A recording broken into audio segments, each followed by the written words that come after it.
Hello बच्चों, आज हम मैथ्स का नेक्स्ट टॉपिक पढ़ेंगे। हमने पिछले वीडियो में सीखा था संख्याओं का वर्गमूल निकालना भाग विधि से, लेकिन आज हम उससे नेक्स्ट आगे वर्गमूल ही पढ़ेंगे, लेकिन कैसी संख्याओं का? दशमलव संख्याओं का। यानी कि जब संख्याओं में दशमलव लगा हुआ होता है, डेसिमल होता है, पॉइंट होता है, तो उनका वर्गमूल हम किस तरह से निकालते हैं। भाग विधि से इनका वर्गमूल निकालेंगे। मैंने कुछ क्वेश्चन लिखे हुए हैं, सवाल लिख रखे हैं, उनसे हम समझेंगे कि कैसे हम इस तरह के क्वेश्चन करते हैं। पहली जो मैंने संख्या ली है पहली, वो है मेरी 4.6225। ये साधारण संख्या नहीं है, दशमलव संख्या है। दशमलव के बाद इसमें कुछ अंक हैं।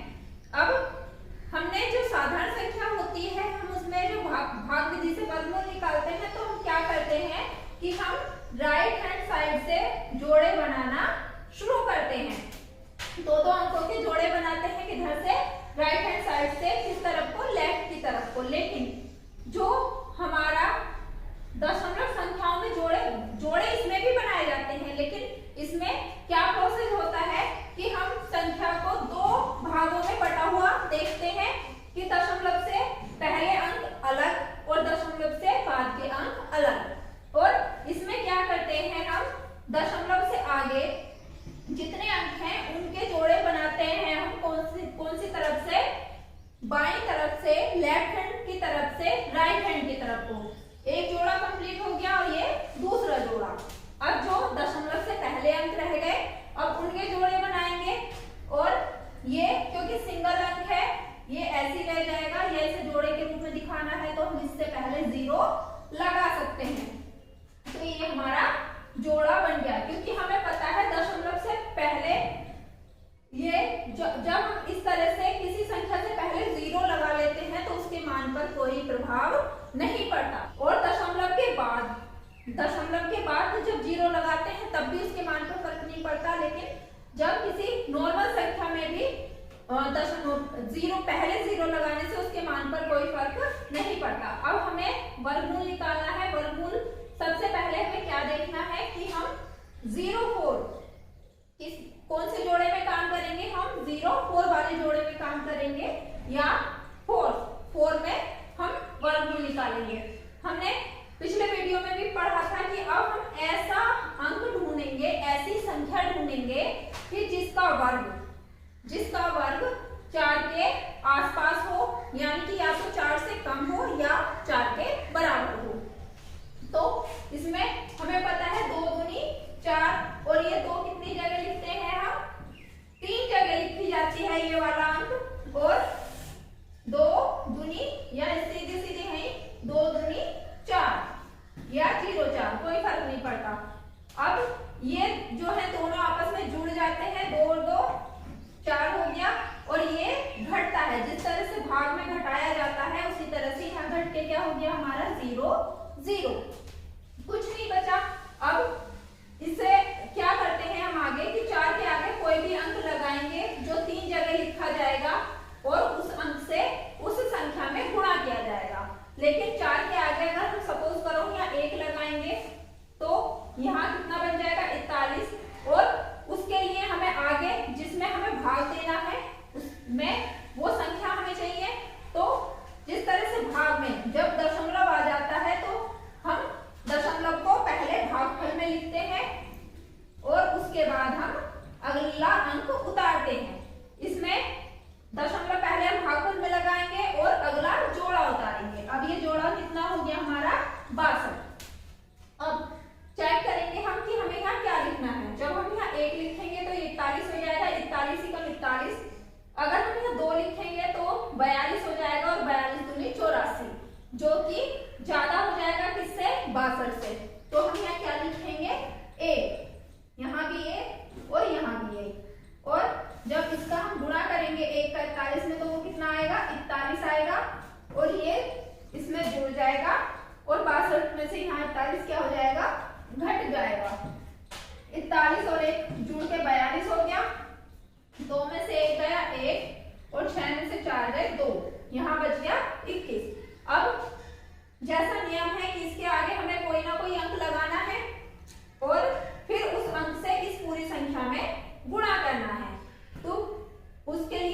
है कि यहाँ देखो हम 21 है और यहाँ 42 है। जब हम यहाँ कोई भी और अंक लगाएंगे तो ये संख्या तो हमारी 3 अंकों की हो जाएगी, लेकिन ये 2 अंकों की संख्या है तो ये बहुत छोटी हो जाएगी। उसके लिए हम क्या करेंगे, अगला जोड़ा उतारेंगे। ये हो गया हमारा 25। अब हम देखते हैं कि हम सिर्फ पहले अंक से देखते हैं कि पहला अंक है हमारा 4 और इसका पहला अंक है 2, यानी कि 4 से 2 में भाग नहीं जाएगा तो हम 2 अंकों को लेंगे। ये हो गया 21, तो 4 चौक 16, 4 पंजे 20, यानी कि लगभग 4 के 5 गुने के बराबर है। तो हम इसे चेक करते हैं, यहाँ हम 5 लिख के देख लेते हैं और यहाँ भी 5 लिखा जाएगा और यहाँ भी 5 लिखा जाएगा।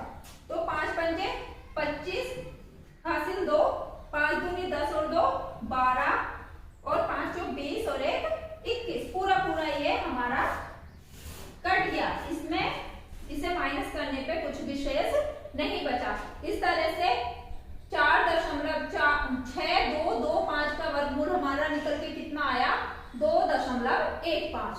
इस तरह से निकालते हैं हम दशमलव संख्याओं के वर्गमूल। अगला क्वेश्चन देखेंगे और समझेंगे फिर इसे, जो भी इसमें कुछ समझने से रह गया है। दूसरा क्वेश्चन क्या है हमारा, दूसरा क्वेश्चन है दशमलव। इसमें दशमलव से पहले कोई भी अंक नहीं है। ये क्या है, सबसे पहले दशमलव 0 0 0 5 3 3 6 1।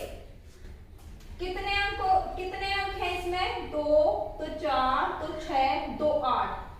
अगर दशमलव के बाद इसमें जैसे 8 अंक हैं तो ये नियम है या ये इस तरह का दशमलव संख्याओं का गुण है कि दशमलव के बाद जितने अंक होते हैं जब उनका वर्गमूल निकालते हैं, अगर पूर्ण वर्ग संख्या है, ये पूर्ण वर्ग संख्या है तो पूर्ण वर्ग मींस इंग्लिश में बोलते हैं परफेक्ट स्क्वायर नंबर।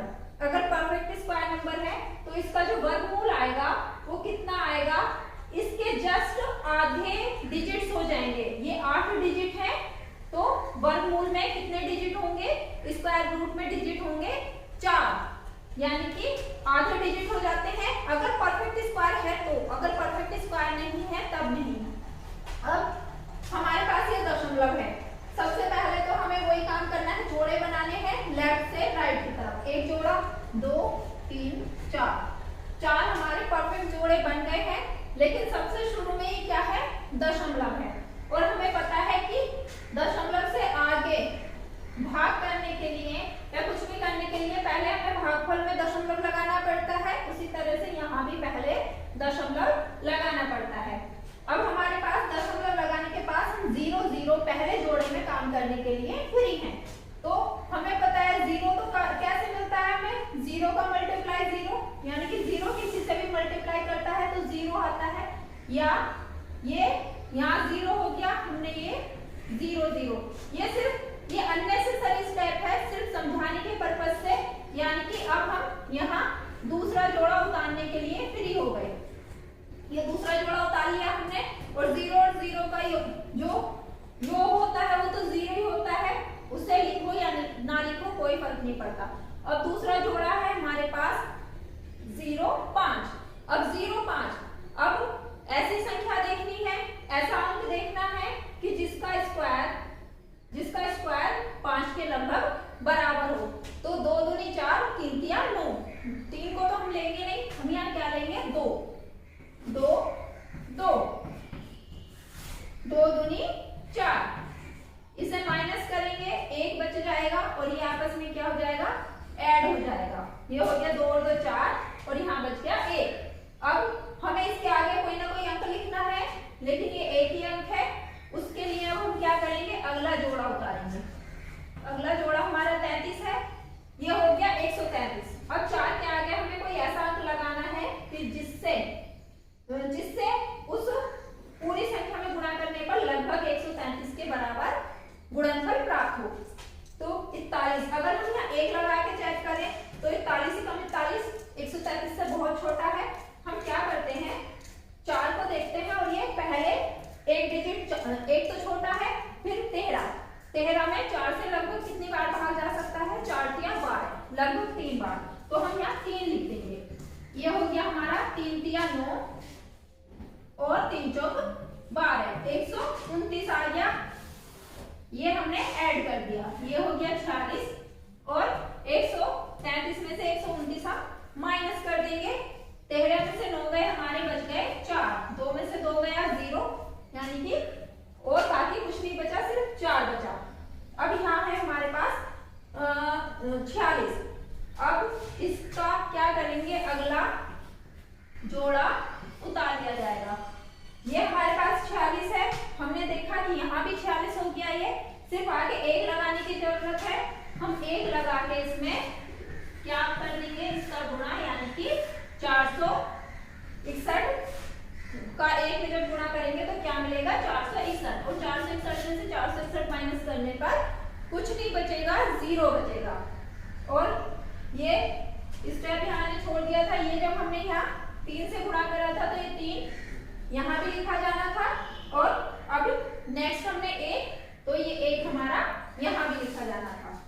तो ये जो हमारे पास संख्या थी 0.0053336, उसका वर्गमूल कितना आ गया हमारा 0.0231, और ये परफेक्ट स्क्वायर नंबर था, यानी कि यहाँ कुछ भी शेष नहीं बचा, तो ये क्या था, हमारा परफेक्ट स्क्वायर नंबर था।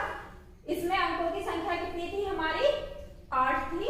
इसके स्क्वायर रूट में अंकों की संख्या कितनी हो गई, 1 2 3 4, 4 अंक हमें मिल गए, क्योंकि परफेक्ट स्क्वायर में क्या अंकों की संख्या दशमलव के बाद अगर परफेक्ट स्क्वायर में अंकों की संख्या जितनी होती है स्क्वायर रूट में, वो जस्ट उसकी आधी हो जाती है। अब हम तीसरा क्वेश्चन करेंगे जो कि एक परफेक्ट स्क्वायर नहीं है।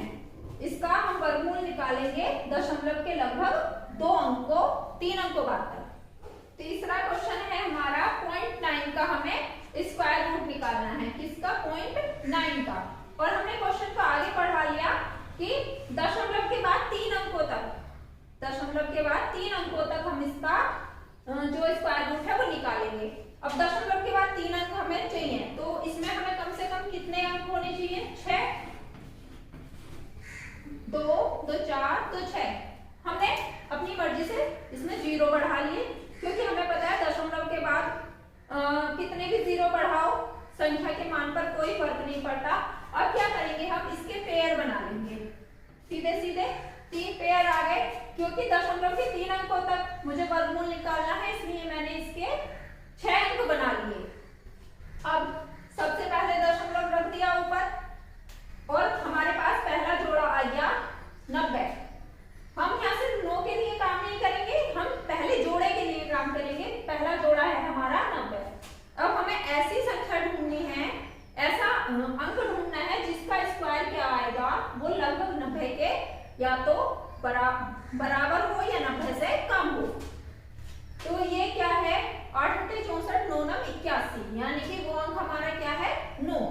अब इस 9 को हम वही प्रोसेस है, 3 जगह लिखा जाएगा, और 9 9 81, ये 9 9 जुड़ के 18 हो गया, और ये 90 में से 81 गए, हमारा कितना बच गया, 9 बच गया।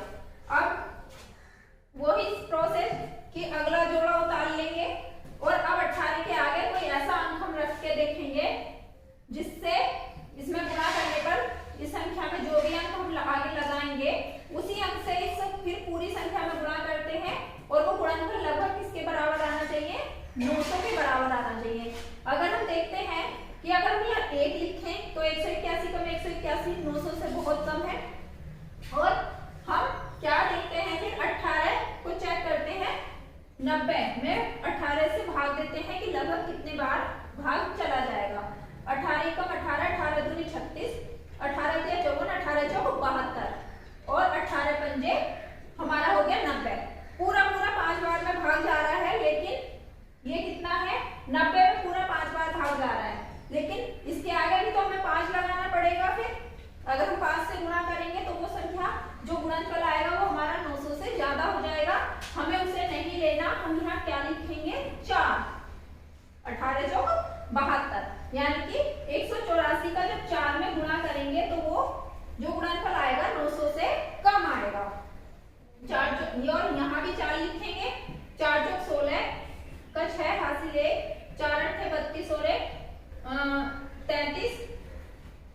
हासिल 3, 4 4 और 3 7। ये हमारे पास हो गया 188 और ये हो गया 10 में से 6 गए 4 बच गए, 9 में से 3 गए 6 बचे और ये बच गया 8 में से 7 गए 1 बच गया 164। और दशमलव के 2 अंकों बाद तक हमने वर्गमूल निकाल लिया, सिर्फ हमें एक अंक तक और निकालना है। और इसके लिए अब हम आगे क्या करेंगे, अगला जोड़ा उतार लेंगे और ये है हमारे पास 188। और 188 हम क्या देख रहे हैं कि ये हमारा 164 यानी कि ये है हमारा 16,400 और ये है हमारा 188 3 अंकों की संख्या है।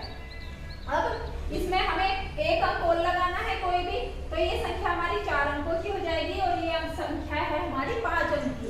तो अब हम इसमें ऐसा क्या लगाएं, अगर हम 1 लगाएंगे तो ये कितना है 1881, इससे बहुत कम रह जाएगा।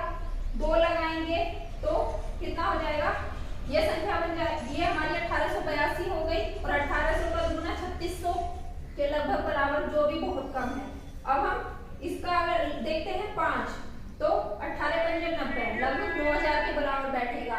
18 अट्ठे हमारे हो गए 144 और 18 नम्मा 162 और 162 अगर हम इसे करेंगे तो क्या हो जाएगा कि हम इसे 9 से भाग करके देखते हैं, क्योंकि हमारे 18 नम्मा 162 होते हैं। हम देखते हैं इसे 9 से भाग कर, 9 से इसे गुणा करके 9 नम 81, फिर हमें ये 1 9 यहाँ भी पुट करना पड़ेगा और हमारे पास 9 नम 81 का 1 लिख दिया, हासिल 8 हो गए, 9 अट्ठे 72, 72 और 8 हमारे हो गए 80, हासिल के 8, 9 अट्ठे 72, 72 और 8 80, फिर से 8 हासिल के 9 एकम 9 और 9 और 8 17, यानी कि हमारा जो गुणनफल आया वो इस संख्या से 16,400 से ज्यादा हो गया। तो अब हम यहाँ 9 नहीं क्या लिखेंगे, 8 लिखेंगे, यहाँ हम लिखेंगे 8 और यहाँ भी क्या हो जाएगा ये 8 और यहाँ भी 8, 8 अट्ठे 64 का 4, 8 अट्ठे 64 और 6 कितने हो गए 70, हासिल 7, 8 अट्ठे 64 और 7 हमारे हो गए 71, हासिल हो गए हमारे पास फिर से 7, 8 एकम 8 और 8 7 15। अब यहाँ क्या शेष बचेगा, 6 में से 10 में से 4 गए 6 बच गए, ये 9 बच गया और ये 3 में से 1 गया 2, ये बच गया 1296। लेकिन इसे हम रिमाइंडर या शेष रहने देंगे, क्योंकि हमें सिर्फ कहाँ तक, कितने अंकों तक वर्गमूल चाहिए था, वो चाहिए था 3 अंकों तक, जो हमें मिल गया।